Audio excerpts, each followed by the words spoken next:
بسم اللہ الرحمن الرحیم۔ السلام علیکم۔ وعلیکم السلام۔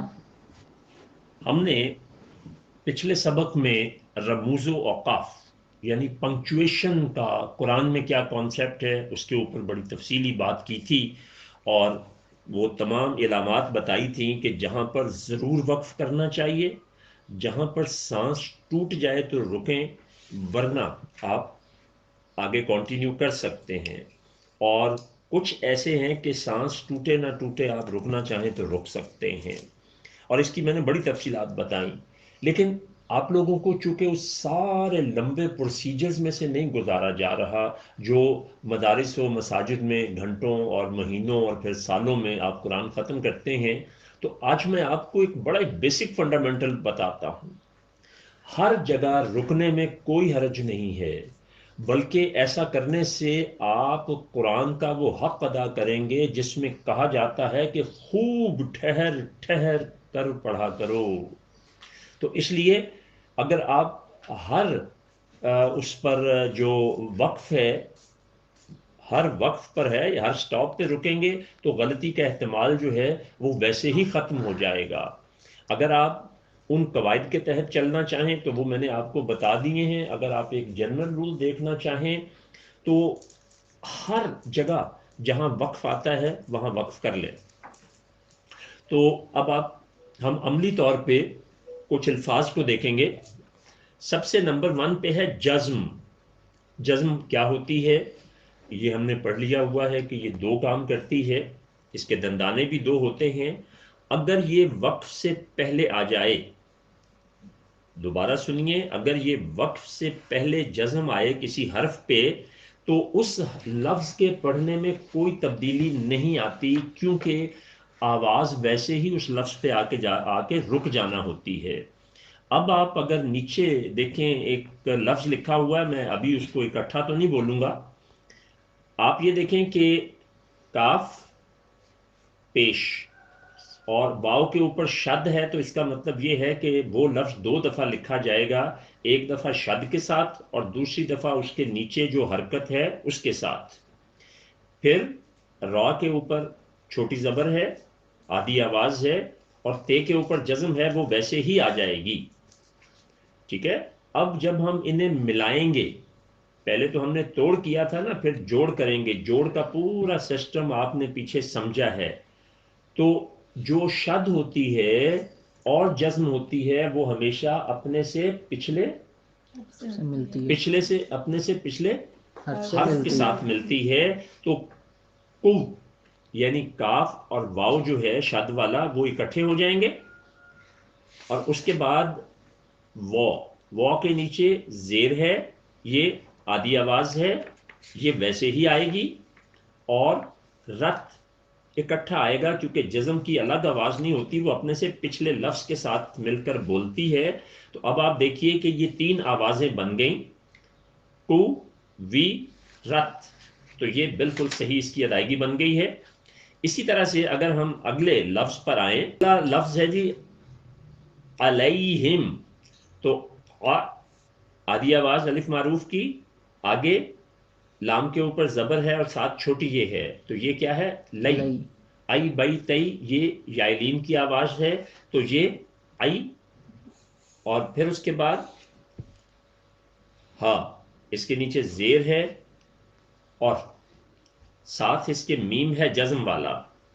تو اب ہم جب ان کو نیچے توڑ کرتے ہیں تو الگ اپنی آدھی آواز ادا کرے گا، اور لئی جو ہے وہ جزم ہے یا کے اوپر، اس لیے وہ لام کے ساتھ مل جائے گا، اور میم جو ہے وہ ہا کے ساتھ ملے گا تو ہم بن جائے گا۔ یعنی اب یہ 3 آوازیں بنیں گی، علیہم، تو یہ جو اوپر لفظ لکھا ہوا ہے علیہم، اس میں ہم نے جو رول سیکھا وہ یہ تھا کہ دیکھیں جزم کی آواز میں جو تھی وہ ویسی ہی ادا ہوتی ہے اور اتنی ہی ہوتی ہے، اس میں کوئی تبدیلی نہیں آتی۔ اب اس سے نیچے اگر آپ دیکھیے، اگر وقف سے پہلے آدھی آواز آ جائے تو وہ آدھی آواز جزم میں بدل جاتی ہے۔ اب آپ یہاں پہ پھر دوبارہ سن لیجئے کہ اگر کسی حرف پہ جزم ہو تو اس میں کوئی تبدیلی نہیں ہوتی، لیکن اگر وقف سے پہلے آخری حرف پر آدھی آواز ہو تو وہ کس میں بدلتی ہے؟ جزم میں بدلتی ہے۔ تو اب آپ دیکھیں کہ اگر آپ فرض کریں کہ یہاں پر وہ نہیں ہے آیت کا نشان، وقف کا نشان، تو یہ لفظ کیا لکھا ہے؟ وقابہ۔ کیا ہے؟ وقابا۔ الف معروف کی آدھی آوازیں ہیں تینوں ہی، وا، قا، با۔ اب جب آپ ان کو توڑ کریں گے تو یہ تینوں وا، قا، با، جب آپ انہیں جوڑیں گے تو نیچے وا کی آواز تو رہے گی، لیکن با کی آواز کس میں بدل گئی تھی؟ آدھی آواز کس میں بدلی تھی؟ جزم میں۔ تو جزم جو ہے وہ الگ سے نہیں بولی جا سکتی، تو وہ کس کے ساتھ مل جائے گی؟ قاف کے ساتھ۔ وہ کس کے ساتھ مل جائے گی؟ قاف کے ساتھ۔ قاف کے ساتھ مل جائے گی۔ تو پھر و اور قاب۔ قب دو جوڑ بنیں گے اس کے۔ اسی طرح اگلا آپ دیکھیں تو رو، سو، لی۔ اب آپ کو پڑھنے میں چونکہ سہولت ہوگی، اگر آپ نے وقف کے یہ اصول سیکھے ہوں گے تو آخری حرف اس لفظ کا کیا ہے؟ وقف سے پہلے لام ہے، اور وہ کس کی آدھی آواز ہے؟ یا معروف کی۔ تو آدھی آواز کس میں بدلے گی؟ جزم میں۔ پہلے تو یہ تینوں آدھی آدھی آوازیں ہیں وہ آپ نے ویسے ہی لکھ دیں، جب آپ نے توڑ کیا، جب جوڑ کرنے لگے تو رو، واو معروف کی آدھی آواز تو بولے گی، لیکن آگے سو بھی ٹھیک ہے، لیکن لام چونکہ آدھی آواز جو تھی وہ اب جزم میں بدل چکی ہے، تو اس لیے وہ سین کے ساتھ لازمی ملے گی، تو کیا بن جائے گا؟ رسول۔ رسل۔ اور جب آپ اکٹھا ملا دیں گے تو رسل۔ اور اب اگلا لفظ جو ہے وہ کیا ہے؟ بولیے۔ الثاقب۔ الثاقب۔ اب ہم اس کو آپریشن کرتے ہیں۔ ابھی اس میں ایک آپ چیز سیکھیں گے، یہ جو الف لام آیا تھا یہ میں آپ کو آگے سکھاؤں گا۔ الف کے اوپر مد، چھوٹی مد ہے تو یہ آدھی آواز آ کی ہو گئی، ٹھیک ہے۔ لام ہے اس کے بعد کیا ہے؟ لام ہے۔ لام کے اوپر کوئی حرکت نہیں ہے، تو اس لیے وہ نہیں بولا جائے گا۔ تو اس کے بعد اگلا حرف کیا ہے؟ سا۔ سا کے اوپر شد ہے، شد ہو تو وہ دو دفعہ لکھی جاتی ہے، ایک دفعہ شد کے ساتھ اور ایک دفعہ اس حرکت کے ساتھ جو اس کے اوپر یا نیچے ہو۔ تو اس کے اوپر جو حرکت ہے وہ الف معروف کی آدھی آواز ہے، اس، سا، قب۔ اچھا اب آپ یہ دیکھیں کہ سا کے ساتھ جو الف لگا ہوا ہے، حرکت تو اس کے اوپر بھی کچھ نہیں ہے، لیکن سا جو ہوتا ہے یعنی الف معروف کی آدھی آواز کے ساتھ اگر الف لگ جائے بغیر حرکت والا تو وہ اس کی آواز کو پورا کر دیتا ہے، تو اس لیے یہ الف لکھنے میں بھی آئے گا۔ عام طور پہ جو فنڈامنٹل رول ہے وہ کیا ہے کہ جس پہ حرکت نہ ہو وہ نہ لکھا جاتا ہے، نہیں لکھا تو جاتا ہے لیکن بولا نہیں جاتا۔ تو الف کو ایک خاص حیثیت حاصل ہے کہ وہ جہاں آواز کا معاملہ ہو وہاں پر وہ جہاں آواز پوری کر رہا ہو تو وہاں بولا جاتا ہے۔ اس کے بعد کئی ہم الثاقب کی بات کر رہے تھے، تو قا، اس کے نیچے چونکہ زیر ہے تو قا نہیں قی، اور بے کے اوپر پیش ہے، ٹھیک ہے۔ اب جو بے کی پیش ہے وہ کس میں بدل جائے گی؟ جزم میں۔ تو آوازیں کتنی بنیں گی؟ شد کی وجہ سے پہلا سے جو ہے وہ کس کے ساتھ مل گیا؟ الف کے ساتھ۔ الف کے ساتھ مل گیا، تو ایک آواز یہ بن گئی اس، یعنی یہ جوڑ، سوری یہ ایک جوڑ توڑ یہ بن گیا اس، اور اگلا سا، یعنی الف مل کے تو الف معروف کی پوری آواز بن گئی، سا ہو گیا، اور قب، کاف کے نیچے زیر ہے اور بے کی پیش جو ہے یہ دراصل آدھی آواز تھی جو جزم میں بدلی، تو اس، سا، قب۔ اکٹھا ملا کے پڑھیں گے تو الثاقب۔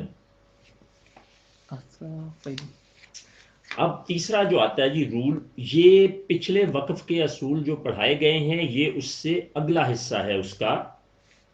یہ چیزیں برائے کرم بہت توجہ سے سنیے، چونکہ کتب میں یہ اس طرح سے نہیں ہے.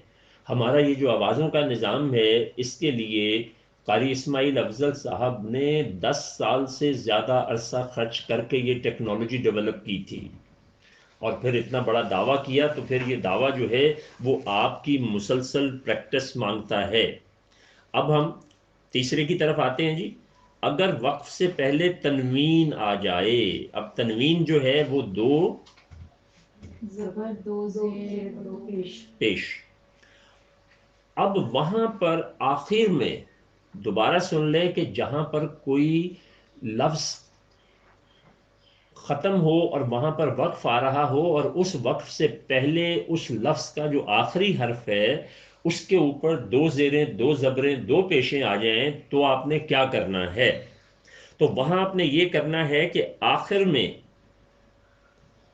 الف ساتھ لگا ہو یا نہ لگا ہو، ٹھیک ہے، ہر صورت میں آخر میں الف لگا کر، کھڑی زبر لگا کر معروف کی آواز پوری کرنا ہے، یعنی اس کو پوری آواز میں بدلنا ہے اور ساتھ الف لگانا ہے. اور فرض کریں کہ اگر آخری حرف جو ہے وہ نون ساکن ہے تو وہ پھر نون ساکن کی ادائیگی نہیں ہوگی، وہ ویسے ہی ختم ہو جائے گا. یہ جب ہم مثال کریں گے تو ہمیں سمجھ آ جائے گا. اگر ہم یہ ایزیوم کریں کہ آگے آیت کا نشان یعنی وقف نہیں ہے تو اس کو ہم کیا پڑھیں گے؟ ہاں، پڑھے پورا وقارن. وقارن، کیونکہ کاف جو ہے اس کے ساتھ الف کے لگنے سے یہ آواز الف معروف کی پوری ہو گئی. قا آدھی آواز تھی، الف لگنے سے قا پوری آواز ہو گئی. اور یہاں سے یہ شرط شروع ہوتی ہے کہ وقف سے پہلے دو زبریں آ گئی ہیں. اب اس میں اتفاق سے الف لگا ہوا ہے تو ہم نے شرط کیا ہے کہ لگا ہو یا نہ لگا ہو ہم نے آگے اس کے الف لگانا ہے. اور الف لگا کے کرنا کیا ہے؟ آواز کو پورا کرنا ہے، وہ کوئی بھی ہو پانچوں میں سے تو اس آواز کو پورا کرنا. اب میں نے کہا کہ پانچوں میں سے کوئی بھی ہو تو کوئی بھی سے مراد جو ہے نا وہ تین ہوں گی، الف معروف، یائے معروف اور واو معروف، کیونکہ اس میں آدھی پوری دوگنی چوگنی آپ نے پڑھی ہے. یائے لین اور واو لین کی تو ہوتی ہی پوری ہے، اس لیے اس پر یہ شرط اس طرح سے نہیں آتی. اب آپ دیکھیے کہ وا کی آدھی آواز یہ توڑ کرتے ہوئے ایک ہی حرف بنے گا، اور اگلا کیا بنے گا؟ قاف. تو قاف کے ساتھ الف جو ہے وہ ملے گا تو آواز پوری ہوگی نا. اس سے اگلا جو رن تھا، رن میں سے نون جو میں نے اصول بتایا اس کے تحت بیچ میں سے، لیکن یہ نون وہ نکلے گا جو آخر میں ہوگا، ہر نون نہیں نکلے گا، صرف آخر میں والا نون نا، جیسے وقارن تو یہاں جو نون آ رہا تھا وہ نکلا ہے. اور یہ کیا ہے اگلا والا؟ نداءن، تو نی آدھی آواز اور پھر اس کے بعد دال کے ساتھ الف لگ کے آواز پوری ہو گئی، نی دا، اور پھر حمزہ دو زبر ان، اور آگے الف لگا ہی ہوا ہے. جب ہم اس کو اس کے توڑ کے، ابھی تو ہم نے پتہ کیا ہجے کیے ہیں نا، اب ہجے کے بعد توڑ جب آواز کے اعتبار سے کریں گے تو نی دا آ، کیونکہ حمزہ کے اوپر زبر ہے اور اس کے ساتھ الف لگ کے تو آواز پوری ہو گئی. اب اسی طرح سو ان، سو ون، اگر ہم اس کو اس کے بغیر پڑھیں وقف کے تو کیا بنتا ہے؟ سو ون. تو سین پیش سو آدھی آواز یہ سیپریٹ رہے گی، اور وا کے اوپر زبر زبر جو ہے کیونکہ نون تو ہٹ گیا نا، جی تو آگے جو یا ہے وہ کس میں بدلے گا؟ سوا الف میں، کیونکہ الف ہم نے لگانا ہی لگانا ہے. تو جب ہم اسے اکٹھا کریں گے تو سو وا پڑھیں گے، ون نہیں پڑھیں گے، نون اس میں سے ختم ہو جائے گا. آخر میں تنوین نہیں لگانی. ان، ان، ان تینوں شکلوں میں سے جو بھی نون کی شکل آئے وہ آخر میں نہیں لگانی ہے. اب چوتھا جو اس کا رول ہے آواز کے اعتبار سے، وقف پر تنوین کی دو زیر اور دو پیش ہمیشہ ختم ہو جاتی ہے. پیچھے ہم نے کہا تھا کہ وہ الف میں بدلتی ہیں، اور یہاں کیا کہا ہے؟ ختم ہو جاتی ہے. ویسے ہی ختم ہو جاتی ہے، یعنی وقف پر تنوین کی نون ساکن ختم ہو جائے گی اور اس کے بدلے میں الف یا کوئی اور چیز نہیں ہوگی. مثلا اگر تنوین کے دو زیر یا دو پیش ہوں تو یہ اس کی ایک ایک مثال لی ہے ہم نے. اگر اس کے آگے آیت کا نشان نہ ہو تو ہم اس کو کیا پڑھیں گے؟ شکورن. شکورن. ٹھیک ہے. تو اب اگر ہم اس کا توڑ کریں گے، پہلے تو آپ اس کے ہجے کریں سب کے. تو شا، کور کو، رن. رن. اب اگر ہم دیکھیں تو شا یہ اور کو، کیونکہ واؤ کے اوپر جزم ہے تو یہ کاف کے ساتھ ملے گی.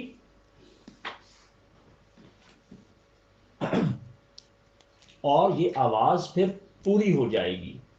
جب یہ آواز پوری ہوگی تو پھر کتنے گنا بولیں گے ہم اس کو؟ 5 سے 7 گنا. شکور.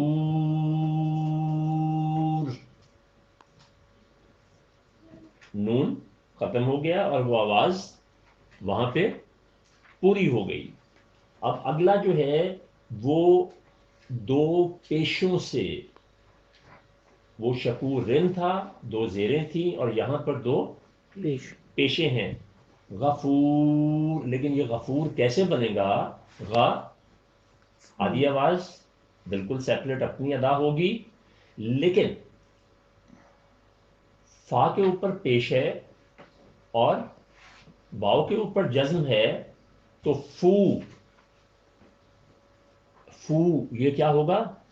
واؤ پیش کی واؤ معروف کی پوری آواز ہو جائے گی. تو آگے جو آخری حرف ہے اس کے اوپر کیا ہے؟ آدھی آواز ہے نا، تو آدھی آواز کس میں بدلے گی؟ جزم میں بدلے گی. تو اس طرح سے یہ جو ہے یہ 4 گنا ہو کر آپ اس کی ادائیگی کریں گے. تو کیا ہم اسے پڑھیں گے؟ غفور. نہیں، اس میں بھی تو دو زبر دو زیر دو پیش ہیں، تو اس پہ کیوں نہیں الف لگے گا؟ اس میں اس لیے نہیں لگے گا کہ یہاں پر وہ والا فارمولا استعمال نہیں ہو رہا. اگر آپ پچھلے والے میں دیکھیں کہ اگر وقف سے پہلے تنوین یعنی دو زبر ہوں، دو زبر کی شرط تھی، اس میں جو ہے تنوین کی دو زیروں اور دو پیشوں کی بات ہو رہی ہے، زبر کی بات نہیں ہو رہی. اس لیے یہاں پر یہ لگ رہا ہے. یہ آپ بھی جو سامعین سن رہے ہیں برائے کرم وہ بھی اس چیز کو نوٹ کر لیں کہ پچھلی میں جو شرط تھی وہ صرف زبروں کی تھی، اس میں جو ہے وہ پیشوں اور زیروں کی بات ہو رہی ہے. اس لیے یہ 4 گنا آواز میں بدل گیا اور وہ کس میں بدلا؟ الف اس کے آگے لگ گیا.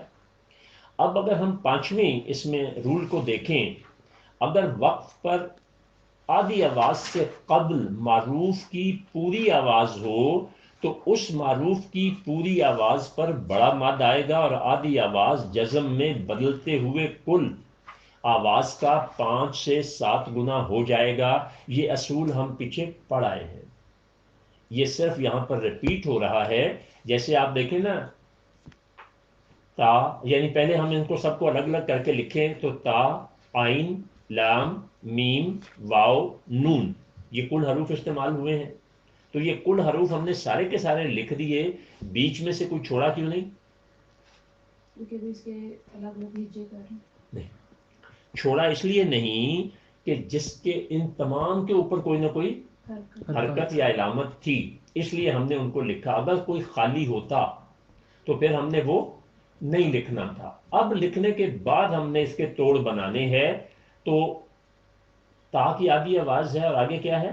آئین. آئین الگ سے نہیں بولا جا سکتا، تو کیا ہوگا؟ اپنے سے پچھلی آواز کے ساتھ مل کے کیا ہوگا؟ تا. تا. ٹھیک ہے. لا پوری آدھی آواز ہے الف معروف کی، میم کے اوپر پیش ہے، یہ آدھی آواز تو ہے، لیکن اس کے فوراً بعد کیا ہے؟ تو وہ جزم کس کے ساتھ ملے گی؟ میم کے ساتھ ملے گی، تو آواز پوری ہو جائے گی. اور آخری حرف کے اوپر کیا ہے؟ آدھی آواز ہے. آدھی آواز کس میں بدلتی ہے؟ جزم میں بدلتی ہے. تو جب آخری حرف پہ جزم ہو اور پیچھے پوری آواز ہو تو اس کو کتنے گنا کرتے ہیں؟ 5 سے 7 گنا. تو اب آپ اس کو کیسے پڑھیں گے؟ شاباش، ایک دفعہ مجھ سے بھی سن لیجئے. تعلمون. اب اس سے اگلا جو ہے وہ بالکل اسی طرح سے، اس میں آپ کو تھوڑا سا ایک اچھا اور نیا تجربہ ہوگا. یہ کیا ہے؟ الف کے اوپر آدھی آواز ہے اور اس کے بعد لام ہے. لام کے اوپر کوئی حرکت نہیں ہے. کوئی حرکت نہیں ہے، تو وہ لکھنے میں نہیں آئے گا. سارے بولا کریں. اچھا، اب را جو ہے اس کے اوپر شد ہے اور ساتھ زبر ہے. تو یہ را جو ہے 2 دفعہ لکھا جائے گا، ایک دفعہ شد کے طور پہ اور ایک دفعہ زبر کے ساتھ آدھی آواز کے طور پہ. پھر اس کے بعد ہی ہے، یائے معروف کی آدھی آواز ہے، اور پھر یہ ہے جزم والا، اور پھر آخری حرف میم ہے. میم کے اوپر کیا ہے؟ زبر ہے، اور یہ آدھی آواز والی زبر ہے. اب جب ہم نے نیچے یہ توڑ کرتے ہوئے میم پر آئے ہیں، تو میم پر جو علامت ہم لگائیں گے یا حرکت لگائیں گے وہ جزم لگائیں گے. زبر کیوں نہیں لگائی؟ کیونکہ یہ آخری حرف ہے، آیت ختم ہو رہی ہے، اور ہم نے یہ اصول پڑھا ہے کہ آخری حرف پر اگر آدھی آواز ہو، زیر زبر پیش ہو، تو وہ ڈائریکٹلی جزم میں بدل جاتی ہے. یہ ہم نے حروف کے اعتبار سے ان کو الگ الگ کیا تھا. اب ہم آوازوں کے اعتبار سے ان کے جوڑ کریں گے، تو کیا بنے گا؟ ار رو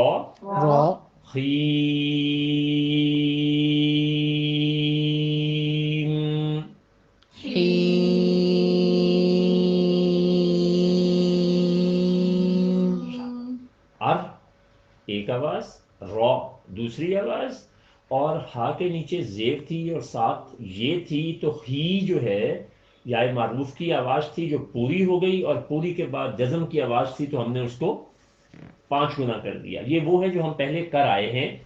اب چھٹا جو ہے وہ یہ ہے کہ اگر وقت سے پہلے پوری آواز ہو تو وہ پوری ہی پڑھی جائے گی، اس میں کوئی تبدیلی نہیں آئے گی، اس میں صرف سانس ٹوٹے گا. یہ بہت آسان ہے، چونکہ ابھی میں نے آپ کو بتایا تھا کہ آپ ایک فنڈامنٹل اصول بنا لیں کہ ہر سٹاپ پہ رکنا، کیونکہ قرآن کے بارے میں حکم کیا کہ اس کو ٹھہر ٹھہر کر پڑھا کرو. تو یہ پوری آواز جس کے آیت کے آخر میں اگر پوری آواز پہ لفظ ختم ہو رہا ہے تو وہ پوری ہی رہے گی، اس میں کوئی چینج نہیں آئے گی. تو یہ آپ خود پڑھیں گے، صرف اس کا توڑ آپ کریں گے حروف کے حوالے سے. پہلی لائن میں حروف کے حوالے سے توڑ کرنا ہوتا ہے، اور دوسری میں آوازوں کے اعتبار سے. تو پہلا لفظ کیا بنتا ہے؟ الینا. الینا.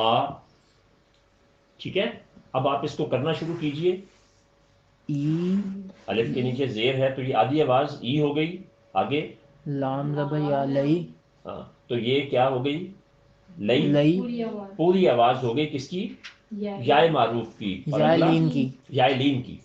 پوری آواز نہیں ہے، یہ لین کی آواز ہے. لئی، یہ لئی. دوبارہ کرتے ہیں. الینا تو پہلی آدھی آواز ہے، آدھی آواز ہے، اگلی لین کی آواز ہے، لین کی آواز ہے جو ہوتی ہی پوری ہے، اور اگلا نون الف معروف کی پوری آواز ہے، آدھی آواز اور ساتھ الف ملے گا تو آٹومیٹکلی پوری آواز۔ پوری آواز ہو گئی، تو اس میں کسی قسم کی کوئی چینج نہیں کرنی۔ تو جب اکٹھا پڑھیں گے تو کیا پڑھیں گے؟ الینا۔ الینا۔ اگر وقف آ جائے گا تو پھر ہم معروف کی آدھی آواز کر دیں گے۔ آپ وقف تو آ گیا نا، لیکن ہم نے اس آواز کو پورا ہی رکھنا ہے۔ اس آواز کو سمجھ لیجئے کہ کسی بھی تبدیلی کے بغیر پورا رکھنا ہے، رکنا ہے تو رک جائیں، ٹھیک ہے؟ اور اگر ایسی آپشن ہے کہ آپ آگے جا سکتے ہیں تو پھر بھی اس آواز کو آپ نے پورے پورا ہی رکھنا ہے۔ اگلا لفظ کیا ہے؟ ذکری۔ ذکری۔ تو زی آدھی آواز ہے، کاف کے اوپر جزم ہے، جزم ہے، پیچھے اس مل کے رہی اوپر ہے۔ یعنی پہلی بات تو ہم یہ سمجھیں کہ چاروں حروف کے اوپر کچھ نہ کچھ ہے، تو اس لیے چاروں لکھے گئے ہیں۔ چاروں حروف لکھے جائیں گے۔ اب آتا ہے آوازوں کی جب تقسیم کریں گے تو پھر یہ جوڑے صرف دو ہی بنیں گے۔ ایک جزم جب زی کے ساتھ جائے گا تو ذک، اور ری جو ہے یہ یائے معروف کی پوری آواز ہو جائے گی یہ کی وجہ سے، ٹھیک ہے؟ اور پھر اس نے پورا ہی رہنا ہے۔ اگلے میں مجھے آپ نے حروف بتانے ہیں صرف لکھنے کے اعتبار سے۔ تا کے اوپر آدھی آواز ہے اور آگے جزم ہے، اور اس کے بعد پھر تا پہ آدھی آواز ہے، اور دال کے اوپر پیش ہے، یعنی وہ واو معروف کی آواز ہے، اور اس کے بعد آخر میں جزم ہے۔ اس کے بعد الف کے اوپر کوئی حرکت نہیں ہے تو وہ لکھنے میں نہیں آئے نہیں آئے گا۔ اب آپ نے آواز کے اعتبار سے جوڑے بنانے ہیں۔ تا، تا، دو۔ اچھا اب مجھ سے سنیے، تا تا دو۔ اب کیوں کیا تا تا دو؟ دو کریں گے تو وہ دگنی ہو جائے گی۔ ہم نے اصول یہ پڑھا ہے کہ اس کو پوری ہو جائے تو اس کو پورا ہی رکھنا ہے۔ تا تا دو۔ اگر وقف سے پہلے شد والا کوئی بھی حرف آئے، ٹھیک ہے، تو شد والے حرف کو ساکن کر کے شد کا اظہار کرنا ہے، یعنی دبا کر پڑھنا ہے۔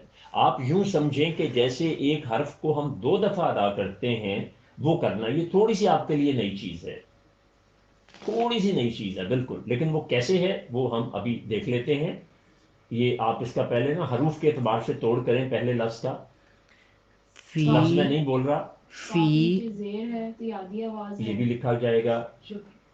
یا بھی لکھا، جزم ہے، یہ پیچھے فا کے ساتھ ملے گی، اور ہا کے نیچے زیر ہے، یہ آدھی اور آواز ہے۔ ہا نون کے ساتھ بھی مل رہا ہے، اور نون کے اوپر زبر بھی ہے۔ اوکے، تو پھر کیا ہوا؟ فی، ہن، فی، ہن، فی پوری آواز ہوئی۔ ہی کے ساتھ شد کا آنا پیچھے ضروری ہے، فی ہن، اور اس کے بعد پھر نون کی جزم بھی ادا کرنا ہے۔